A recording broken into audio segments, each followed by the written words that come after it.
So good morning. আজকে হচ্ছে 1 June, বাঙালিদের জন্য হ্যাপি জামাই ষষ্ঠী।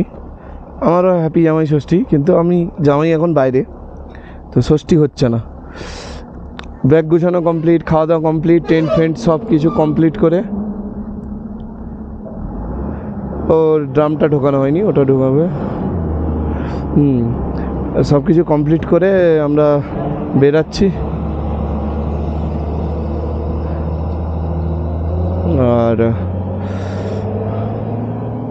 সুন্দর জায়গায় ছিলাম, সব কিছু ফেসিলিটিস অ্যাভেলেবেল, কিন্তু একটা জিনিস, দুটো ডিম সিদ্ধ ভাই 100 টাকা দাম, দুটো আলু পরোটা 140 টাকা, কিন্তু দুটো ডিম সিদ্ধ 100 টাকা দাম। সো এটা তো হয় পাহাড়ে এলে, তোমরা জানো সবাই খাবারের রেট ফেট কেমন থাকে। সো এই হচ্ছে আমার চারপাশের ভিউ। চল এখান থেকে বেরাই।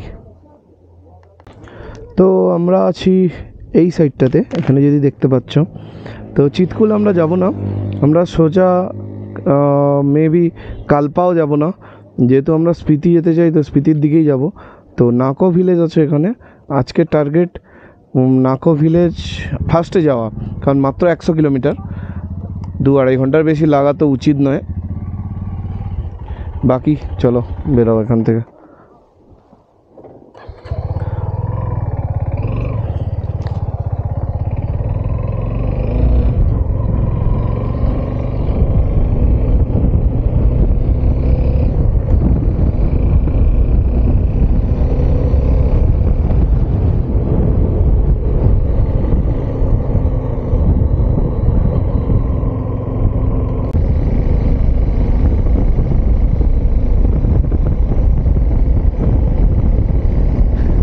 প্রতিটা পাহাড়কেই সুন্দর লাগে। কোনটা রেকর্ডিং করতে ভালো, মানে কোনটা রেকর্ডিং করলে ভালো হবে, কোনটা খারাপ হবে জানি না, ভিডিওতে কেমন আসে, বাট খালি চোখে দেখতে সিরিয়াসলি অসাধারণ লাগে।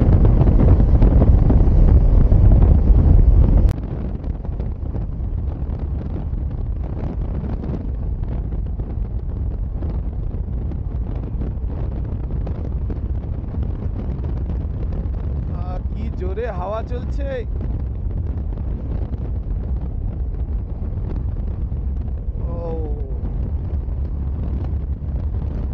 অতটা ঠান্ডা নেই, তবে এখন আছে 15 ডিগ্রি।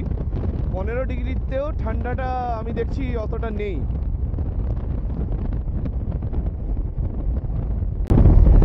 ওই যে দূরে বরফের পাহাড় দেখা যাচ্ছে, তবে কালকের চেয়ে বরফ কম আছে। এইভাবে সব বরফ গলে যাক, তারপরে আমরা ঢুকি, আর কোনো সমস্যা থাকবে না।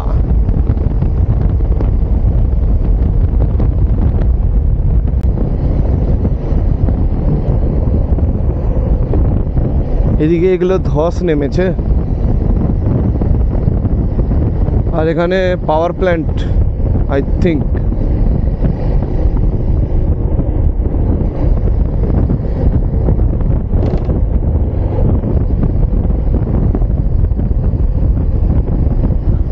হ্যাঁ, পাওয়ার প্ল্যান্ট।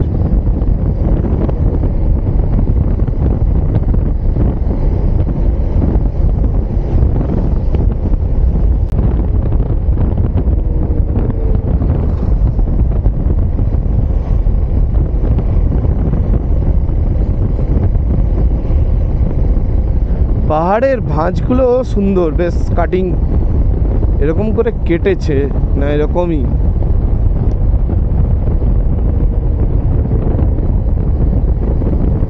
এখান থেকে নতুন টানেল তৈরি হচ্ছে।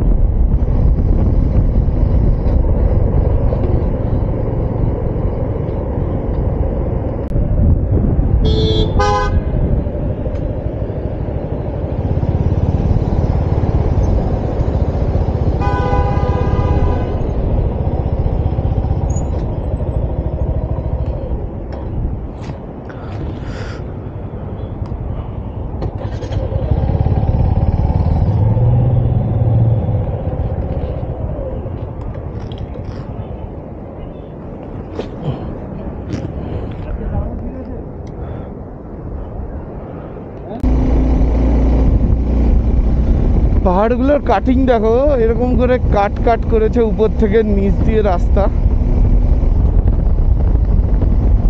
কি ডেঞ্জারাস লাগে না?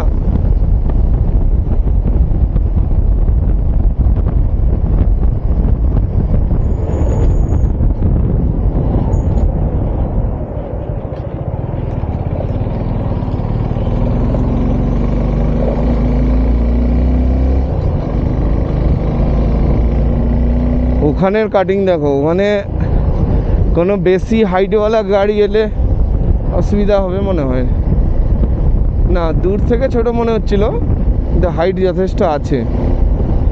এটা কিভাবে কেটেছে এগুলো?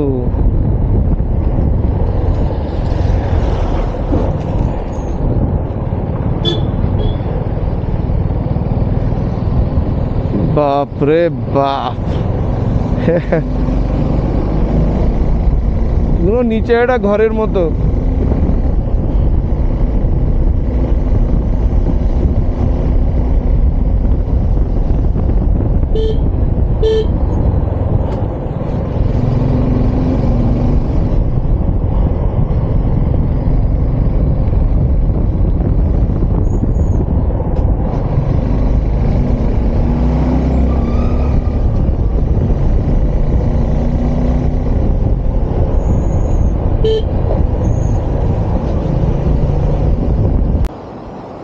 এইখানে একটু দাঁড়িয়ে রেস্ট নিচ্ছি। তো জায়গাটা দেখো কি সুন্দর, কি নদী, কি নদী!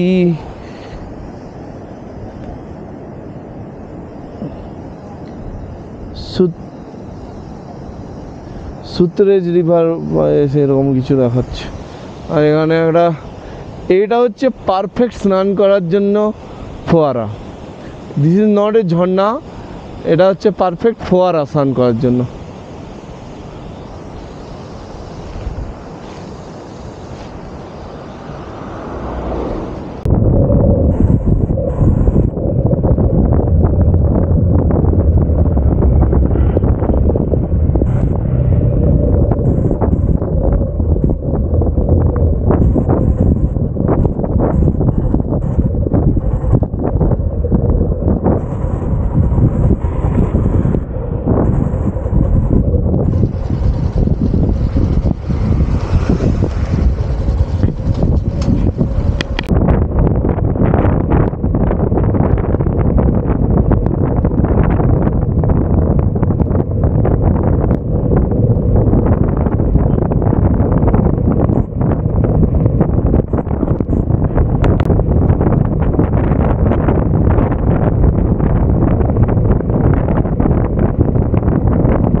এইসব জায়গাগুলো দেখে মনে হচ্ছে এখানে ধস প্রচুর নামে, কারণ রাস্তায়ও পড়ে আছে অনেক পাথর, রাস্তার মিডিলে পড়ে আছে।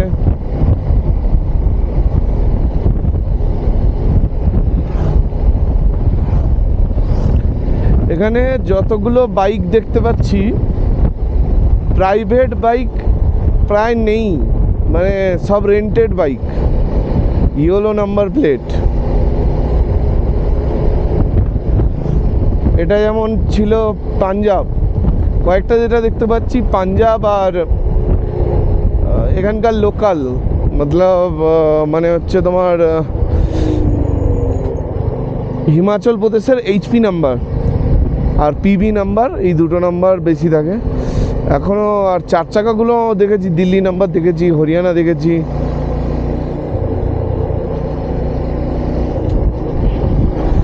এখনও কই আমাদের আশেপাশের কোনো রাইডারের সঙ্গে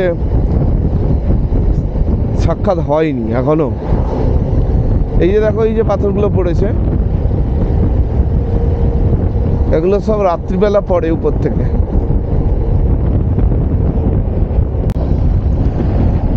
কি সব জায়গা দিয়ে যাচ্ছি, বিশাল বিশাল খাড়া খাড়া পাহাড়।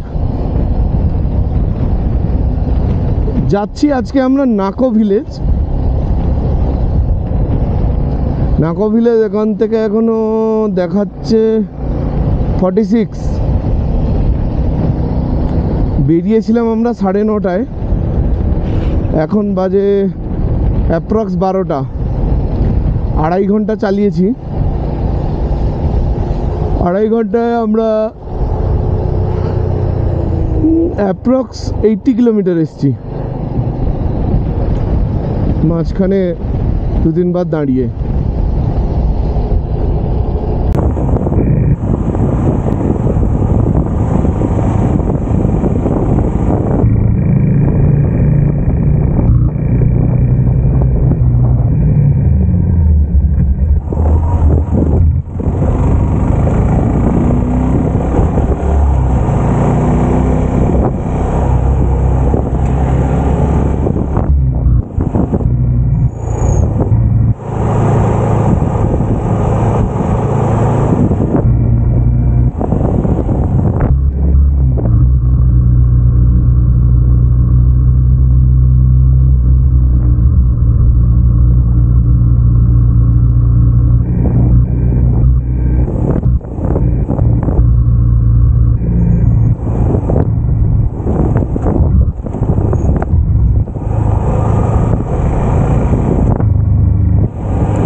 তো এখানে পুলিশ চেকপোস্ট।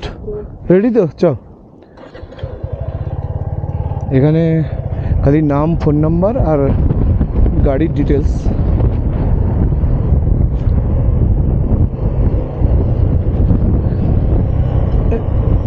এখানে কোনো পারমিট লাগে না, জাস্ট গাড়ির ডিটেলস আর যে রাইডার আছে বা কো রাইডার আছে তার ডিটেলস লাগে।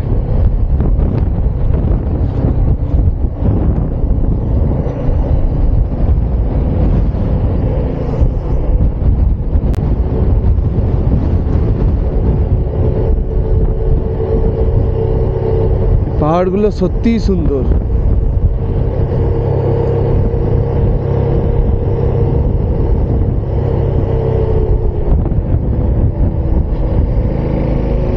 তার উপরে রাস্তা এত সুন্দর হলে এই রকম বিউটিফুল সিনারি দেখতে দেখতে রাস্তা খারাপ হলে খুব কষ্ট হয়। রাস্তাও যেরকম সুন্দর করেছে, আগে রাস্তাগুলো ভালো ছিল না, এগুলো এখন ভালো হয়ে গেছে, তাই জন্য আরও বেশি মজা লাগছে। জানি না সামনে কতটা ভালো রাস্তা পাবো, বাট যত সময় পাচ্ছি এনজয়।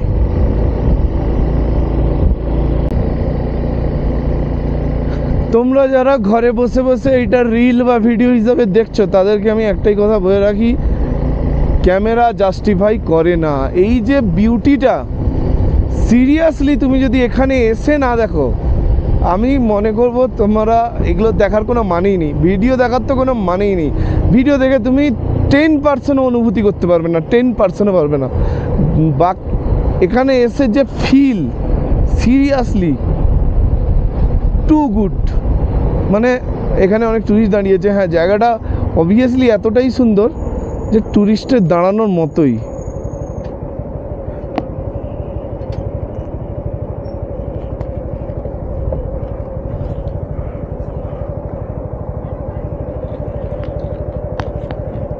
চলো এখানে কিছু আমার ফটো সেশন করে নিই, একটা দুটো, তারপরে আবার ভিডিওতে দাঁড়াবো। দাঁড়া এখানে।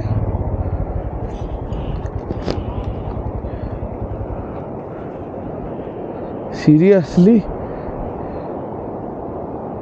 Session complete, photo session complete করার পর আমরা, ও কি হাওয়া চলছে,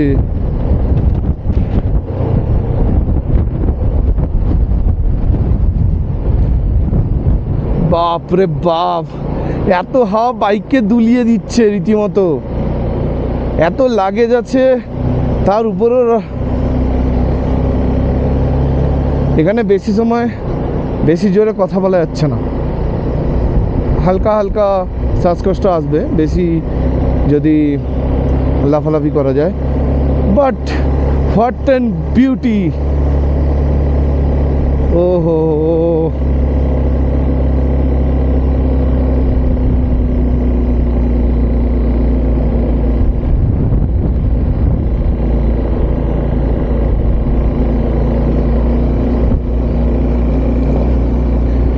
এখানে আসার জন্য না বড় বড় সিসির বাইক লাগে না, আমার আছে তাই এনেছি। কিন্তু আমি 100% চ্যালেঞ্জ দিয়ে বলতে পারি, কারোর কাছে একটু ভালো 150 সিসির যদি বাইক থাকে না, এসব রাস্তা কিছু না।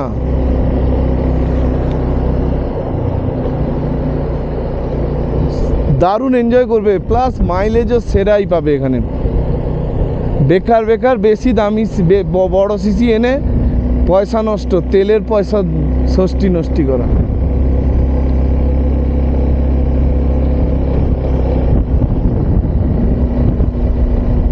Wow wow, literally wow. Network নেই তো এখানে, কি হয়েছে? নেটওয়ার্ক দরকারও নেই। এই যে শান্তি, এখানে একটু বসে গেলে যা শান্তি, আহা হা। এই যে টার্নিংগুলোতে যাচ্ছি আমি, আমার সাথে যে এসছে ওকে একটু দেখে শুনে আনতে হচ্ছে আমাকে, আমিও জোরে যেতে পারছি না, একটু স্লোই যাচ্ছি, যাতে ওকে আমি দেখে দেখে আনতে পারি। কারণ কোনো কারণে ও যদি পড়ে যায়, ও নতুন না, ও এইসব রাস্তায় নতুন, কোনো কারণে ওর যদি কিছু সমস্যা হয়, আমি কাছাকাছি থাকলে দেখতে পাবো, ওকে হেল্প করতে পারবো।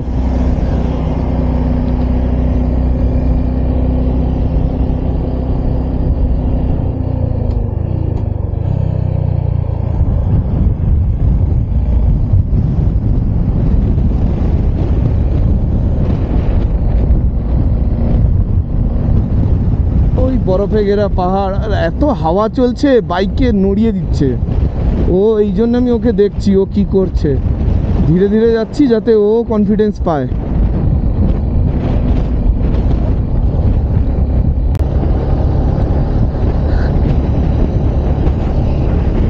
এই রকম পাহাড় দেখার জন্যই 5 দিন ধরে এত কষ্ট করে রাইড করে এসেছি। আজকে মনে হচ্ছে সার্থক হচ্ছে ব্যাপারটা, এত কষ্ট করার ফল পাচ্ছি।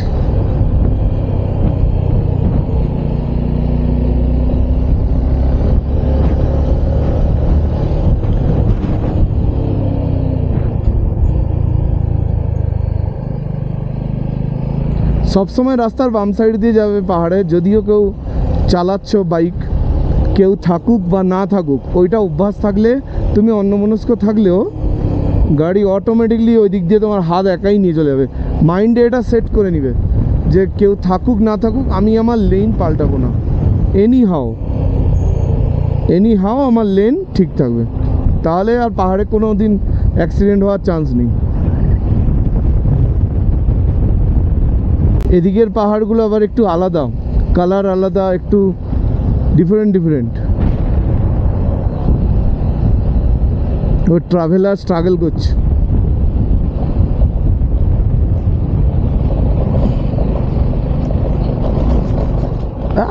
কি খারাপ রাস্তা,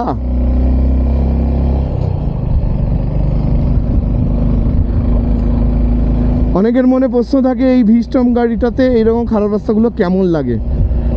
ভাই দাদা যারাই দেখছো না কেন, ভাই প্রচুর লাগে। এবারে যাতে না লাগে তার জন্য আমি একটু হাওয়া কম রাখি টায়ার প্রেসারটা যেটা বলে, আর হচ্ছে ওটা 30-এর ভিতরে রাখি, 25-26 এরকম রাখি। আর যেটা হচ্ছে ওই গ্র্যান্ড পিস্টপের তোমার জেল সিটটা ব্যবহার করি, যার জন্য আমার অনেকটা কমফোর্ট হয়।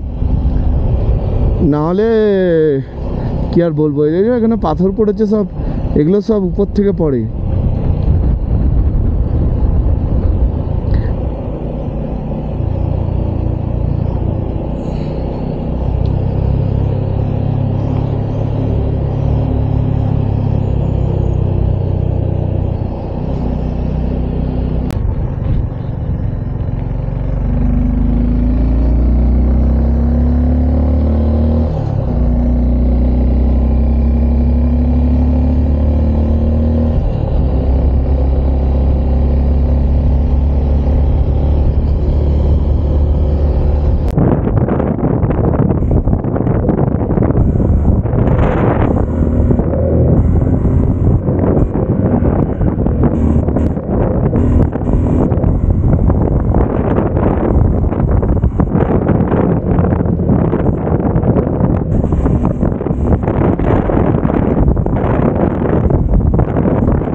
আগে।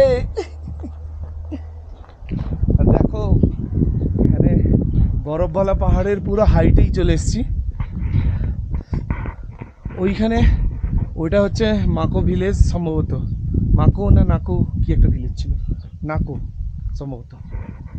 তো এই দোকানে একটু ম্যাগি অর্ডার দিয়েছি, এবার একটু চা খাবো, ম্যাগি খাবো। আর কি সুন্দর জায়গায় আছি সিরিয়াসলি।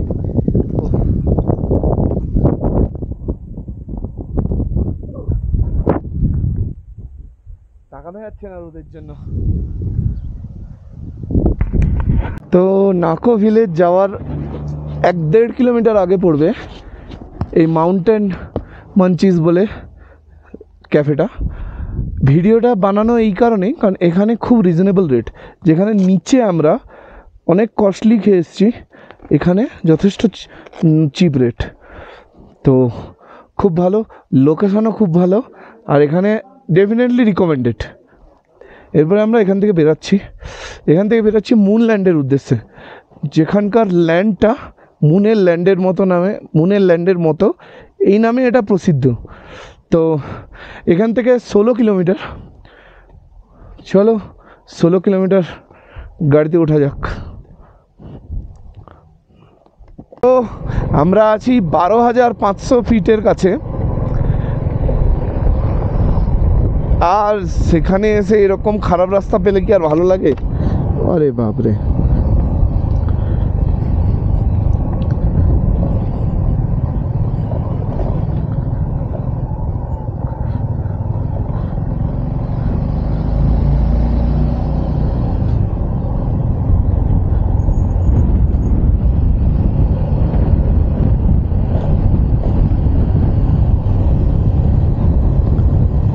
বিউটি দেখো বিউটি। ওহো হো, in land of gamma do not be gamma.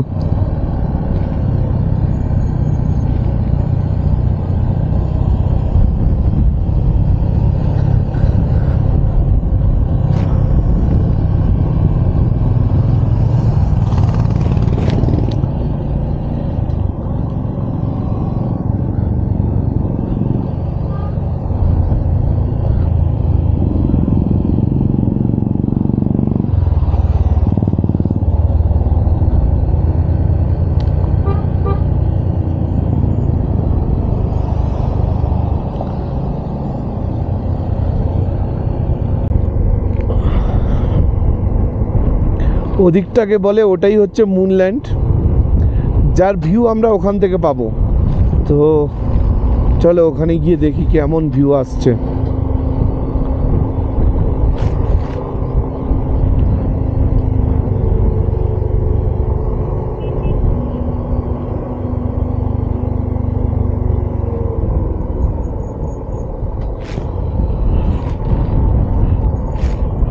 এইটা হচ্ছে পুরো মুনল্যান্ডের ভিউ।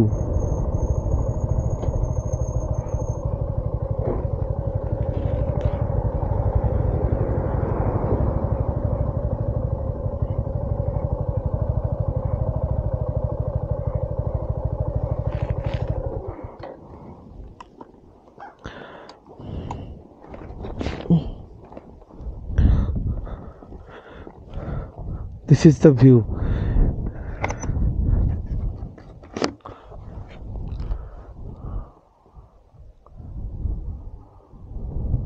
এই যে ক্রিম কালারের পাথরগুলো না, এইটাই মুনল্যান্ডের, মানে চাঁদের জমিও এইরকম, এই জন্য এটাকে মুনল্যান্ড বলা হচ্ছে। ওই লোকটা ওখানে গাড়ি নিয়ে চলে গেছে, রাস্তা ছিল তো যাওয়ার।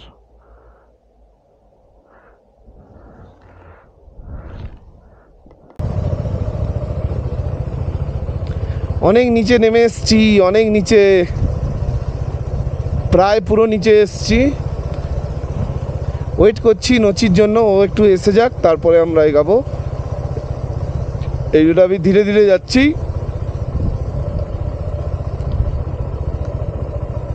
এখানে একটা ছোট্ট নদী গেছে, ম্যাপটা লাগাইনি নদীর নাম, এই জন্য আমি দেখতে পাচ্ছি না।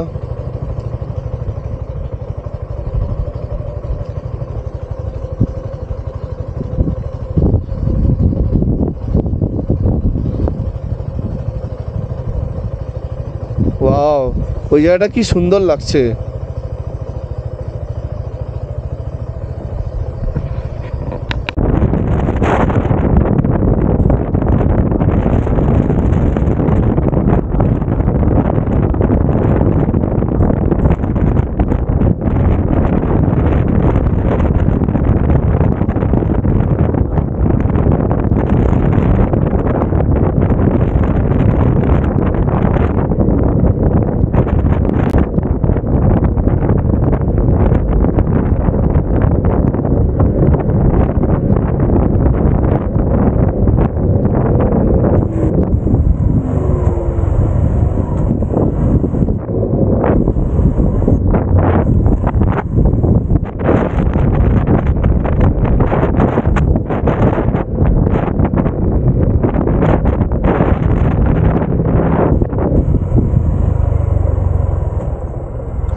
কাজা এখান থেকে আর 80 কিলোমিটার বাকি। তো এখন বাজে 4:10। 80 কিলোমিটার যেতে কমপক্ষে 2.5 ঘন্টা তো লাগবেই। 3 ঘন্টায় যদি ধরে চলি 4 3 7, কিন্তু ওটা রিস্ক হয়ে যাবে। এখান থেকে টাবো মাত্র 32 কিলোমিটার। যদিও বা এখানে মানে অনেক সময় অবধি বেলা থাকে, মানে 7টা 7:30 পর্যন্ত তো ইজিলি মানে বেলা থাকেই বিকেলটা। তো 3 ঘন্টা চালানোই যায়।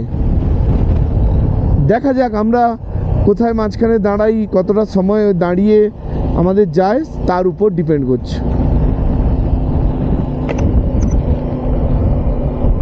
এখানে ছিল পুলিশ চেকপোস্ট আর ডেভেলপমেন্ট অথরিটি।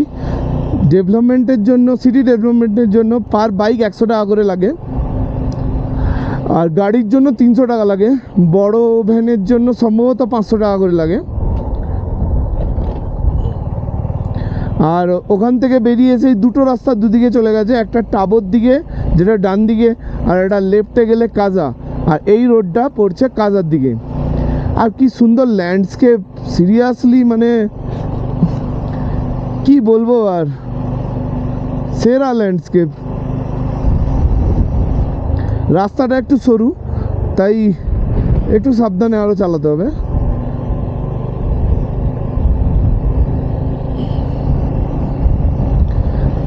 আজকে পুরোপুরি চেষ্টা করব যেন কাজা ঢুকেই যাই।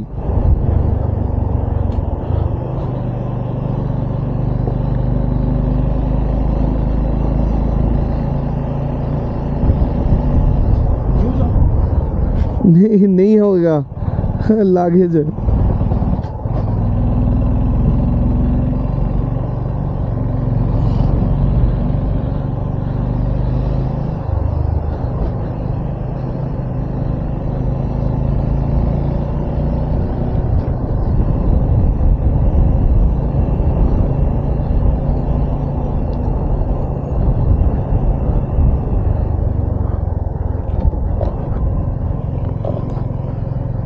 দাদার পাঞ্জাবি দাদাটা হেল্প চাইছিল, কিন্তু আমার পিছনে সিটই তো নেই, ওখানে তো লাগে যাচ্ছে।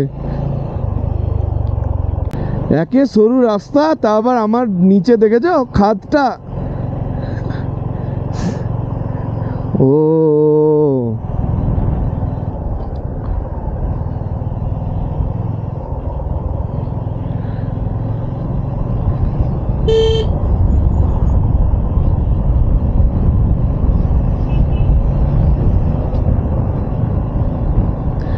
গাড়িকে সাইড দিতে হবে, বড় গাড়ি।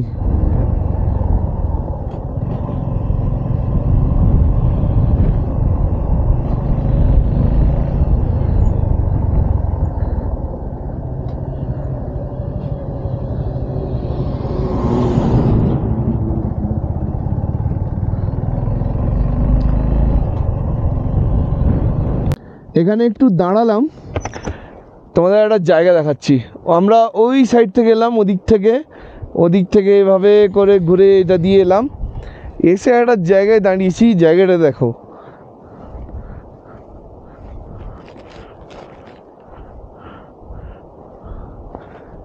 দেখছো? এখানে নদীটা 3 ভাগে ভাগ হয়েছে। নদীটার নাম কি দেখা যাক, রিসেন্টার, ওকে, স্পিতি রিভার। এটাই হচ্ছে স্পিতি রিভার।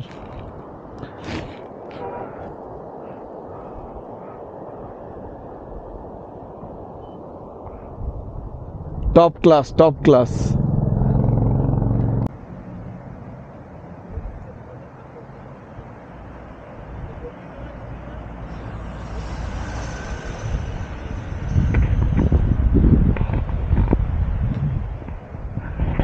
তো এখানে চলছে আড্ডা। 10 মিনিট হলো দাঁড়িয়েছি এখানে। খুব সুন্দর একটা জায়গা। এখানে একটা মন্দির আছে।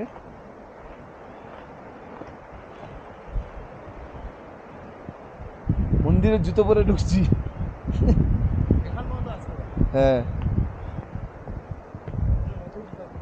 ওই যে স্পিতি রিভার এখানে 3 ভাগে ভাগ হয়েছে। একটা এদিকে গেছে, না এদিক থেকে আসছে, ওদিকে গেছে একটা, আর এদিক থেকেও আসছে, ওদিকে গেছে একটা। এই হচ্ছে ব্যাপার। এখানে আর কিছু সময় আড্ডা দেওয়ার পর আমরা আবার বেরিয়ে যাব আমাদের কাজার উদ্দেশ্যে, যতটা যেতে পারি। এক্স্যাক্টলি কাজা হয়তো যাব না বা যেতে পারবো না, সেটা বিকালেই দেখা যাবে। তো এখন প্রায় 4:30 মতো বাজে। আমাদের রাইড হয়তো আর 2 ঘন্টা হতে পারে ম্যাক্সিমাম। এরপরে দেখি আমাদের আজকের অ্যাডভেঞ্চার কোথায় হচ্ছে। ওখান থেকে বেরিয়ে এসছি। যা খাড়া, সাইড দিয়ে যেতেই ভয় লাগছে।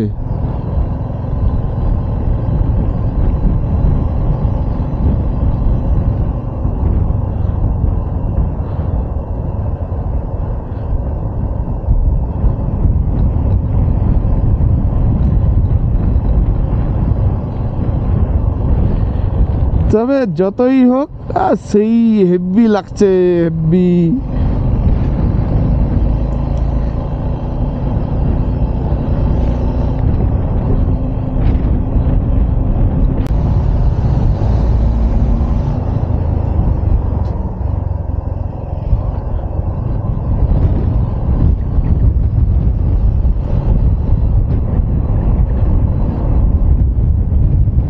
কি ডেঞ্জারাস রোড।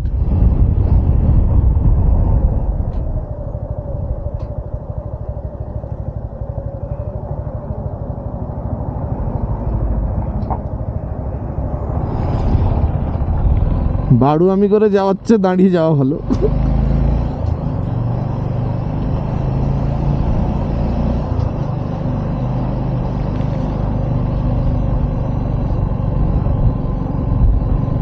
একটুখানি স্লিপ, বাস সোজা নিচ থেকে আবার সোজা উপরে।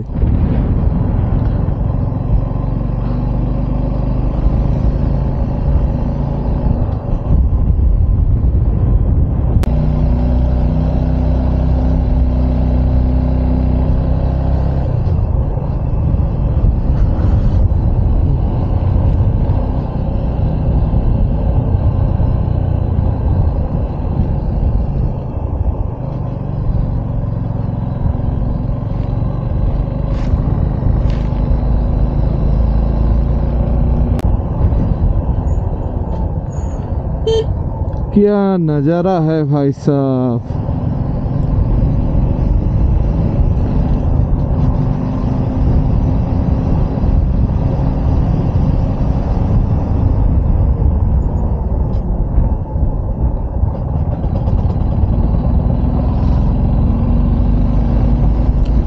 সলিড লাগছে, সলিড।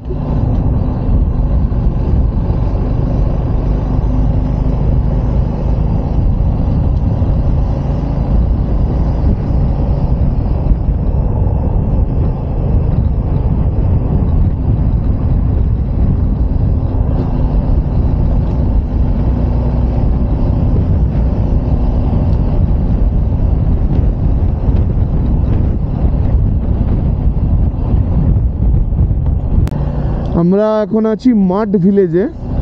তো মাড ভিলেজেও কোনো রুম পাইনি, তাই ব্যাকে আবার বেরিয়ে এলাম, কাজার দিকে যাব। এত ট্যুরিস্ট এসছে, কোথাও রুম নেই।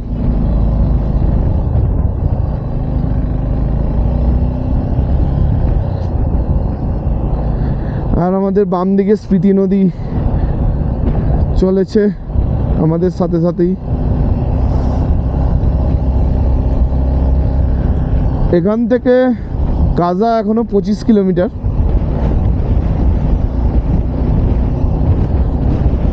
আশা করছি আলো থাকতে থাকতে কাজা ঢুকে যাব।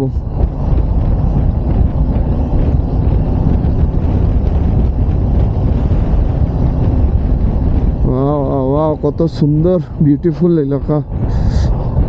ওহো,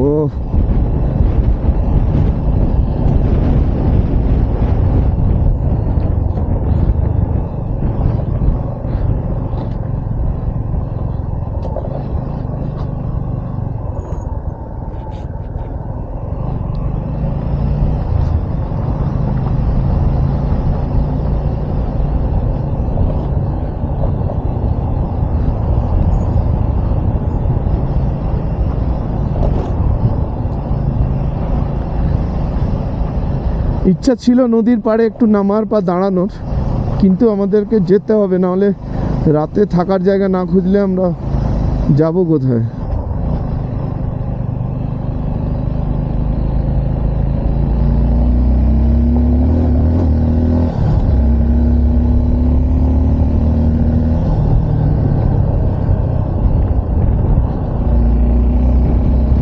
থ্যাংক ইউ সাইড দেওয়ার জন্য।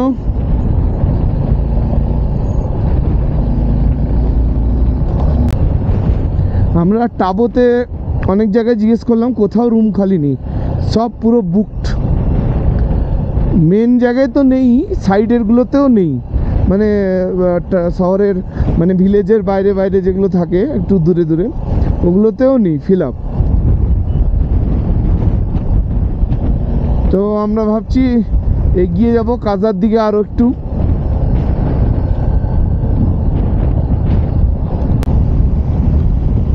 কি সুন্দর লাগছে দেখো।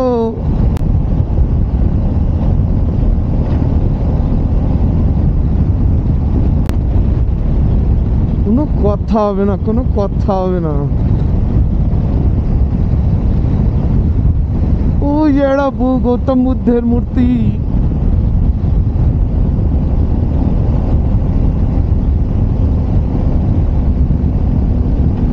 এখন বাজে প্রায় 5:30 বাজতে যায়।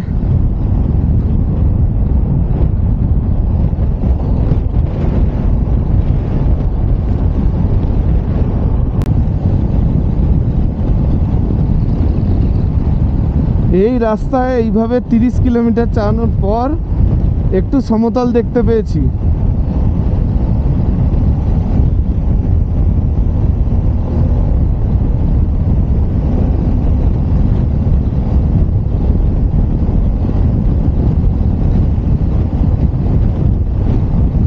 ভালোই ডেঞ্জারের রাস্তা ছিল, পুরো 30 কিলোমিটার। এবারে একটু গ্রিনারি আর একটু ভ্যালি টাইপের দেখতে পাচ্ছি। আর সামনে তো বরফবালা সেই পাহাড়টা আছেই।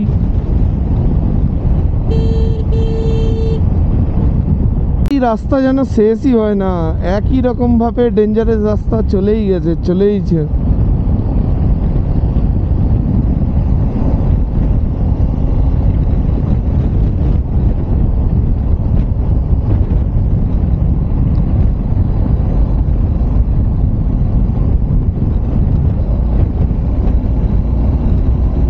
তবে বেশ ভালো লাগছে, ডেঞ্জারাস হলেও দারুণ দারুণ।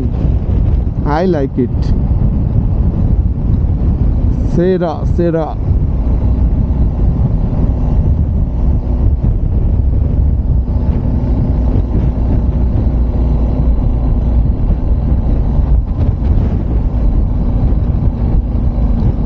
এখনো অবধি কোনো ওয়েস্ট বেঙ্গলের রাইডার বা ওয়েস্ট বেঙ্গলের গাড়ি কাউকে দেখতে পাইনি।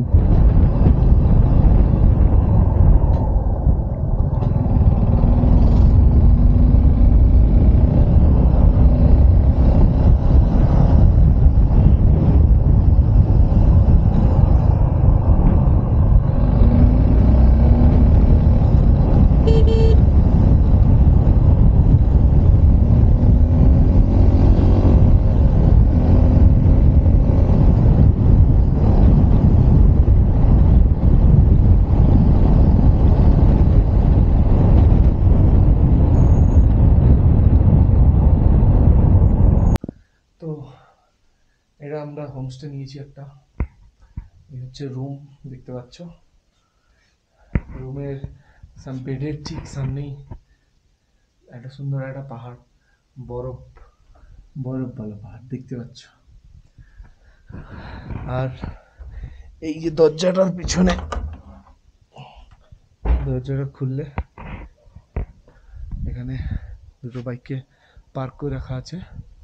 আর এই যে রাস্তাটা চলে গেছে, এটা কাজার দিকে চলে গেছে। কাজা এখান থেকে এখনো অ্যাপ্রক্স 20 কিলোমিটার। তো খুব সুন্দর রুম। আর এটা আমাদের পার হেড পড়ছে 1100 টাকা উইথ ফুড।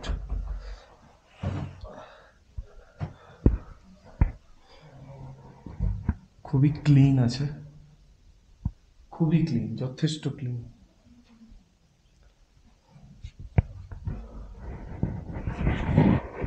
তো কেমন রুমটা? Super super awesome. আর এখানে যে জিমের জিনিসপত্র আছে,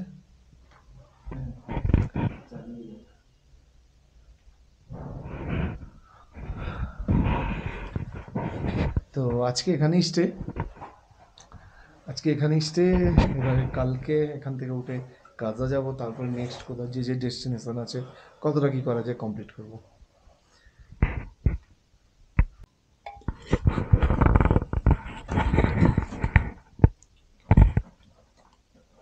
আছি কেমন, ঠান্ডা কেমন? সুপার ঠান্ডা। তারপরে এখানকার যে খাবারে কি কি আছে? এটা একটা খাওয়া শুরু করে গেট সবজি, এটা একটা স্যুপ ডাল টাইপের, তাই তো? पालक पनीर, এখানে ये पनीर है। पालक पनीर। अच्छा, हम ताहे তো আমরা আছি সানলাইট, তাই তো? সানলাইট হোমস্টেতে। আর কাজা যেতে পারতাম, বাট আজকে গেলাম না, একটু সন্ধ্যা হয়ে গেছিলো বলে। তো আজকে ডিনার করতে বসছি, মেনুগুলো তোমাদের দেখালাম। আজকের দিনের মতো ব্লগ এখানেই শেষ। আমরা প্রচুর মানে ইয়ে হয়ে গেছি, এক্সস্টেড হয়ে গেছি। আর আমাদের আগুন লাগানো হচ্ছে এখানে, চিমনি হ্যাঁ উপর। সুপার। पानी गर्म होगा ना इससे? अच्छा अच्छा।